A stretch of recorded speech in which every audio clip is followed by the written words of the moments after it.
Hello, we're here with top board for the Dallas Destiny Grandmaster Julio Sadorra. This is FM Mike Klein reporting for the United States Chess League. Julio, how are you doing today? Hi, Mike. I'm doing good. I'm doing really good. How That's are you? great. I'm doing well, and congratulations on winning Game of the Week for Week 3. It was a very close call. You won by 1 point over Ralph Zimmer's victory over Josh Collis. Did you think you were a favorite to win after looking at Ralph Zimmer's game? Yeah, I thought it was a favorite, but it was. I had a feeling it's going to be close because of the swashbuckling attack that he started on the king side. But then again, I thought the overall game is also important, and I thought I did pretty well starting from the beginning until the middle game and the execution in the end. So I had a good feeling that I was gonna win it in the end anyway. Well, your game was pretty swashbuckling too. Don't sell yourself short. Now, for those players who don't play the King's Indian, can you tell a little bit about this idea of knight h5 allowing g4 and going back to f6? It seems a little strange to spend two tempi to just to make his pawn go to g4. But can you explain a little bit more about the idea? Sure, sure. The main idea is really to provoke g4, and the reason White is almost forced to play g2 g4 is that I'm actually impeding the development of the bishop on e3. Because say if he plays it right now, after knight h5, bishop e3, there would be a f7 f5 move with the idea of f4 and then bishop e5, which sets me up, gives me a good bind, on the dark squares. And the knight is really well placed, supporting the f4 pawn, and it can even consider jumping to g3. You can look up some games there, and black has some pretty good, quick wins with that setup. So if white, is just white just waits, I can simply develop a knight b7 and keep controlling, the dark squares, bishop e5 maybe at some point. So I thought, it's just really forced for him to play g2 g4, driving back my knight.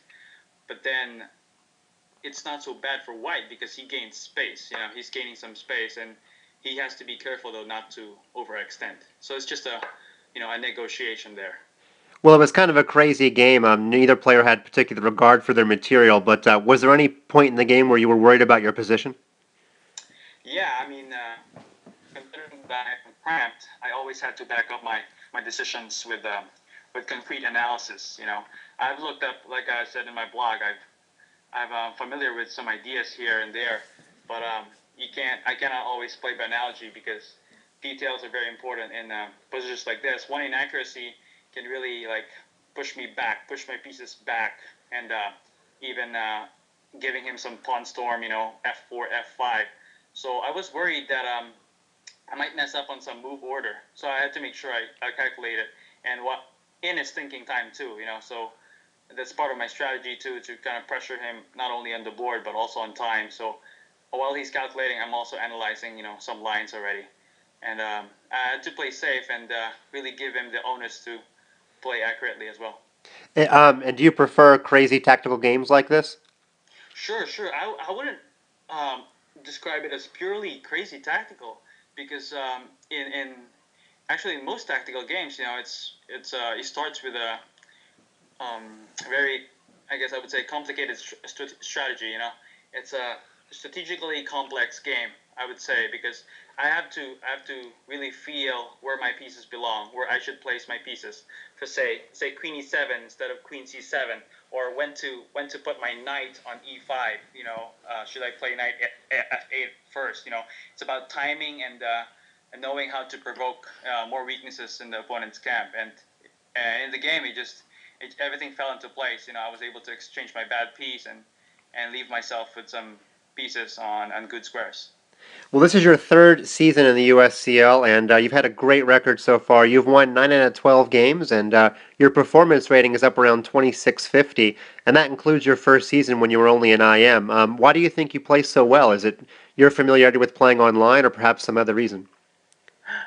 um, I don't see my performance as I guess a comprehensive, like as an accumulation of all my games. I see them separately, and it's nice to see that I've grown as a player. In the first season, I was just a test player by former captain Keaton Kira, and it was exciting. Of course, it was my first time playing in USCL, so I just played my best, in board three, and I was just experimenting with openings, still trying to play sharp games, entertaining games.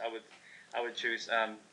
And second year, I gained more experience, and I just try to play some exciting games at the same time. Learn from my mistakes, though. This season, though, I think it will be different because I'm playing in top boards. I'm playing in top boards, and I'm gonna be going up against stronger players, and I think it just started.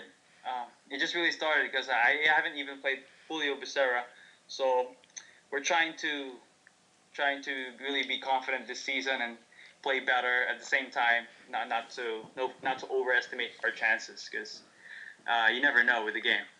Well, if playing entertaining chess is your goal, you've done that. I don't think you've had a draw yet in your entire life in the USCL, That's so true. maybe you'll have to play a Grandmaster draw at some point this year. But now you're from the Philippines, is that right? That's right. That's right. I grew up I spent first half of my life in the Philippines, and then I moved to Singapore. I went to high school there, and I went back to the Philippines every now and then and worked with actually Wesley So, who's now in Webster. We were almost neighbors, and I got to work with him a little bit, and so I got to visit this summer actually to play for the Olympiad qualifiers, which was great, and I really miss the country a lot and the chess culture that it has inculcated in me, and I was able to take here in UT Dallas. Well, let's talk a little about that Olympiad team. Now, it looks like you're about the number six player in the Philippines. How do they choose their Olympiad squad? Was it this tournament that you're describing? Yeah, it was crazy. This tournament was the longest tournament I've ever played. I would call it a marathon chess tournament. It's 15 rounds. They pick. This is semifinal qualifier for international masters, and I believe the top five of that moves to the final final leg, which involves all the grandmasters in the Philippines coming locally and internationally. And I was one of the GMs who came from abroad, and it's really rigorous and intense that I had to instead of preparing like just theoretically in chess, I just decided to maximize my time preparing myself physically because I think if I'm able to maintain my playing level at a consistent level all throughout the tournament, I think I can really get some good chances to qualify. They picked three players. Yeah, they picked four players from this final leg. Uh, in addition to Wesley So, who's already seeded because he's already 26, right? So I played there in 2 months ago, and luckily, fortunately, my physical preparation and some opening preparation paid off. I had a slow start, some draws, lost here and there, but in the end, I managed to win 4 games or 5 games in a row. So it was really intense, and they wanted me to play. I wanted to play as well, but it's too bad that school starts classes here in UTD starts the same time Olympiad starts.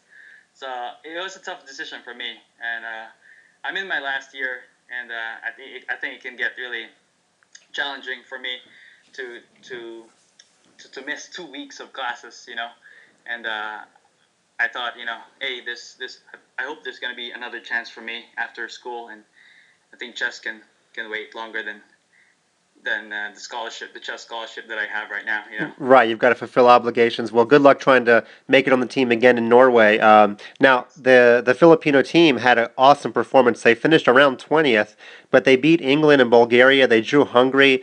They almost drew their match with Armenia. Were you following along all their games? Oh, I was actually. I was even chatting with some of the players. I tried to offer some help, but it's different when you're there, I'm sure. And of course, they got their own materials and own team. They're working together. And the time difference actually just, I guess, kind of threw me off. I wasn't able to, I guess, fully give some contribution. But I was there supporting them, kind of cheering them on. I had to express my moral support and my encouragement for the record holder, Olympiad record holder, Eugene Torre, who was the first Grandmaster in Asia. And man, I was kind of happy that I didn't play because it allowed him to play in the Olympiad and even show his vintage form in the 1980s. When he made it in the top 20 of the world, and he proved it by holding his own against 2700s and even beating some along the way. And I was really impressed by the way Wesley played board one. He's really matured as a player, and I thought we really had good chances to get to get to the top 10 because all we needed to do was hold top two boards, and with a third and fourth board, I think we got really some dynamic possibilities there because Mark Moraga, who reached 2600 before, has played board one. So I thought he's kind of overrated for his or underrated for board four, and I really felt that we could have done better, and I wish I could join them next time. So it will give us more options, I guess, to surprise other teams in the last three rounds, which I think is very critical. Right, I was in Istanbul, and it was great to see Torre there. Definitely the pride of Filipino chess. Now, you're a couple of years older than So. Have you mentored him at all about what life is like at a college in America? Well, we casually talk about it. I've given him some ideas. Haven't fully haven't caught up with him in a while. I told him it's just have to balance it, and yeah, life's different here. I guess he's got to learn to um, live here independently. Just a little bit, I haven't. I guess I will see him in the Pan Am's collegiate tournament and catch up with life and have give him some advice and because it's really challenging and I hope he does well in Webster. Yeah. Well, tell us about the UTD program. How often does the team practice together, and what responsibilities do you have to fulfill your scholarship? Right. Our chess meetings is every Friday. You just do some lessons and you do some sparring, and every week Friday afternoon, 2 hours every week, and we basically have to keep a certain GPA to keep our scholarship and do service hours, such as serving in the community, DISD schools, local schools here in Dallas. And we have to do at least, this semester, we have to do at least 10 hours of community service. And it's really great. I think it's the chess program is in partnership with the community, Dallas community overall. It just goes in line with the vision of the founders, mission of the founders of Texas Instruments and eventually UT Dallas, which is to grow economically. The region must grow academically, and one of the ways they try to create this intellectual atmosphere is to add in this chess program, and it's really great to be part of it though, to really push through chess in not just as an after school program, but also as a class in the education system, and the program actually encourages players also to take chess education classes, which is taught by Dr. Alexa Root, former women's American champion, and we've taken those classes, and it really opens our mind about teaching kids and how it develops the mind, not just our chess mind, but our analytical, critical skills, planning and all that, and it just develops us as a whole, as a person, not just our chess personalities, I guess. So, how far are you from graduation, and what are your plans afterward? Right now, I'm just 2 semesters away, um, and I'm currently studying business administration. Right now, I'm choosing whether to pursue my master's, in business, especially marketing, or teach chess for a while, find some work, and come back.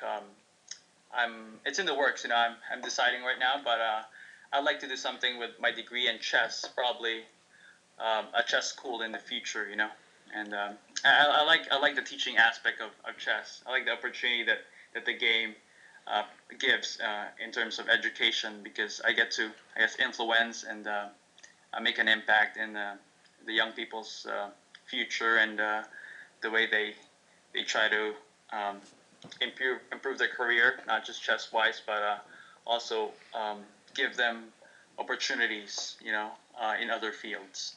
Right, right. Well, back to the USCL for a moment here. I see you're being rested this week in your match, but since Conrad Holt is made GM, you guys are still able to have a double GM lineup. In your opinion, are these stacked lineups the most competitive way to go about fielding a team in the league?